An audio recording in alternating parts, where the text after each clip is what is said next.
僕にとってゴジラは資本主義によって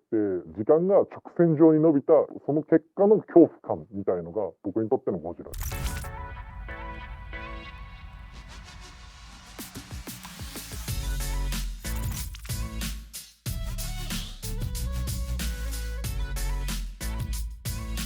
普段はペインティングと彫刻、デジタルアートをメインで作っていて、基本的には、社会的な大衆心理と、ソーシャルメディアの関係性みたいのをどうやってリアルワールドに落とし込むかってことをやっています。その今の時代ってすごくソーシャルメディアが強く結びついている時代なので、そこを強く切り取ることによって、何年も経った時に、この時代ってこういう時代だったんだっていうのが文字ではなくて感覚的に伝わるようなそういうことを提示していま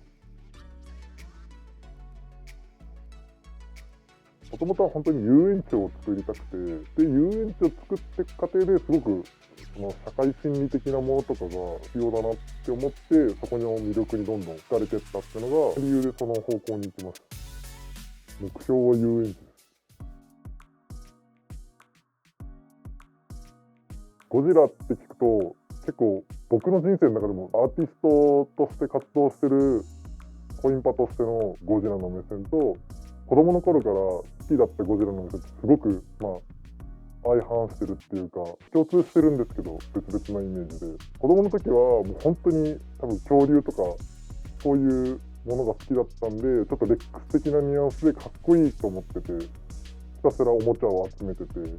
なんでヒーローみたいなのが、ゴジラのイメージで、むしろ今この5年間で見たゴジラはもうまさになんかもっと人間の怨念の部分とかをすぐ忘れちゃいけないよねっていうメッセージ性にすごく強く感じてます。でもやっぱ子供から見る目線としてはやっぱ憧れ詰まりまくってますよね。なんか恐竜的な熱線を吐くとか、ビーム的なニュアンスを持ってたりとか、すごいなんかロボット的なニュアンスもありつつも、なんか全部大怪獣として存在してて、あとは僕たち世代の人から見てもらっても面白いなってもらう人間物語の方がちゃんと面白くて、これ人としてどうなのみたいな、そういう人間模様がすごい素敵なんで、そういうところをフォーカスして見ていただけたらすごい面白いと思います。シンプルに僕むちゃくちゃ恐竜好きなんですよ。恐竜が好きで白井さんって出来上がってて、白井さんってもうこの子って顔が恐竜、体がエイリアンのテーマ性で、恐竜っていう素体自体は過去をイメージできて、エイリアンっていう素体自体は未来を象徴してるんで、未来と過去をぶつけて今っていう存在を、ペインティングとかキャンバスの上に今っていう言葉を言葉じゃない形で表す、切り取るっていうために白井さんを作ってるんですけど、それぐらい僕テーマにするほどやっぱ恐竜が好きなんで、そのゴジラの良さって、シリーズごとに、恐竜感も違えばもっと怪物的であったりとかで、なんか個人的な好きなポイントとしては背びれの違いが結構、すごく好きで、山のようであったりとか氷山のようであったりとか、すごくなんかシリーズを追うごとに全然変わってって、なんかより自然に近づいてってるなっていうのは最近めっちゃ感じてます。でもマイナスワンが本当に最近見た中で一番背びれめっちゃかっこいいです。僕ミレニアムが大好きです。形としてはミレニアムもあるんですけど、ちょっと初代感もある顔でみたいな、すげえかっこよかった。あと熱線がマジ本当にかっこいいんで見てほしいです。ゴジラの作品で一番好きなのはゴジラ VS デストロイヤーです。理由としては本当に一番最初に見れた作品がデストロイヤーだったんですけど、で僕昆虫も大好きなんで、すごくこの昆虫的なディティールもかっこいいし、あとデストロイヤーの技がかっこいい、本当にかっこよくて、ダークヒーローじゃないですけど、こいつに勝てねえわみたいな感じが好きで、なんか今だからデストロイヤー見て面白いなってものは、本当にデストロイヤー自体もそうだし、ゴジラ自体も人間が勝手に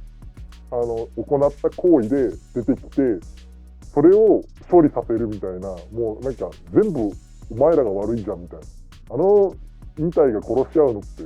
本当に必要だったんかなみたいなことも思えるし、最後ゴジラがなくなって、全てが終わったように見えてもう一体ゴジラが出てきて、やっぱ終わんねえんだなって、ゴジラ作品のあるあるもまた絶望に戻されるみたいな感じ、トータルで全部好きです。なんかこれはすごく自分的な考えなんですけど、ゴジラってまず何なのかなって、なんかちょっと対面するところから今回の作品作りは始まっていて、これはもちろん自分の意見なんですけど、ゴジラっていう存在っていうのは、今物理的な資本範囲っていうのがもう完全に埋め尽くされた世界で、ビルとか土地とか全部もう埋まっちゃってる世界で、い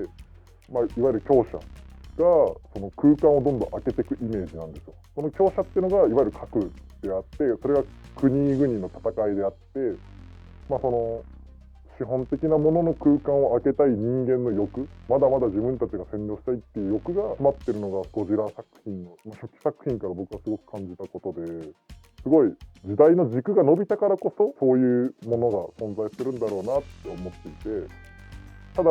今回自分がどうゴジラの世界線をちゃんとエッセンスとして混ぜていくかってなった時に、多分今いるゴジラを描くことは絶対違うって自分の中では思ったので、ゴジライコール、物理的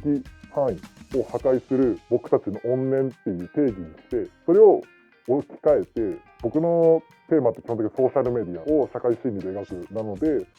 ソーシャルメディアの中の資本的範囲、いろんなメディアができてったりとか、いろんなコンテンツが出てくる中で、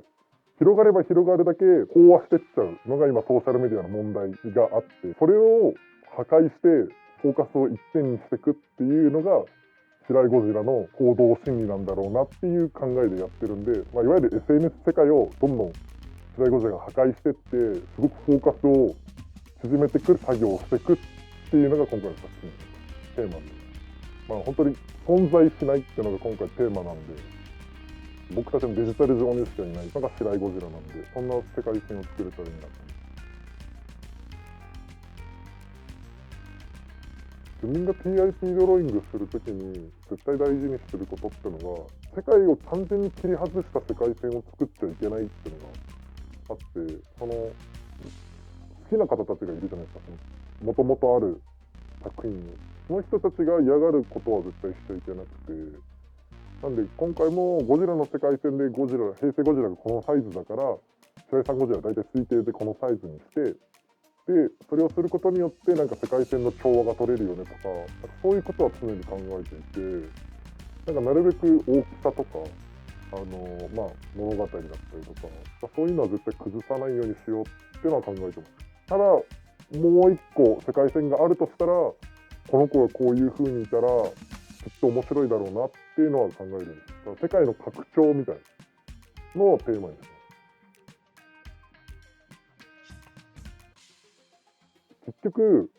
どの時代行ってもゴジラって形を変えてるけど本質変わってないじゃないですか。ゴジラを見て言えるのはやっぱ本質っていうのは変わらなくて、そこに重なっていくディティールだったりとか姿っていうのが変わってるだけで、やっぱ恐怖であったりとかかっこいいって気持ちだったりとか、すごい深層心理的なものは変わらないんで、むしろなんかもっとこの時代ってこういう感じだったんだね、でも今の時代に似てるよねみたいな、そういう見合わせができるからいいと思います。実際に核を使うか使わないかみたいなところにはなってると思うんですけど、やっぱ僕の中でゴジラってすごく画期的なイメージがあるんで、白井ゴジラもそうなんですけど、僕たちの強い意志っていうのがすごくゴジラに現れてると思ってて、ただその倫理観とかいろんなものが混ぜ込むからゴジラじゃないだけであって、僕にとってゴジラは資本主義によって時間が直線上に伸びたその結果の恐怖感みたいのが僕にとってのゴジラです。